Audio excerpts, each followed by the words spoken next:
So let's get into the top concepts you need to learn in order to master Python. So the first thing you need to do is download Python for your operating system. So go to python.org/downloads and click the download link for your specific operating system.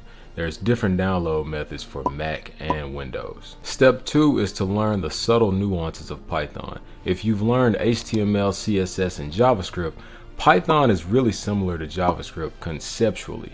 However, there's a syntax difference. In Python, indentation matters. It's like one of the most important things. So pretty much a code block is determined by indentation. A proper indentation is 4 spaces or a tab. Next, you'll need to learn about the 2 data types. You have primitive types, which are Boolean values, numbers, and strings.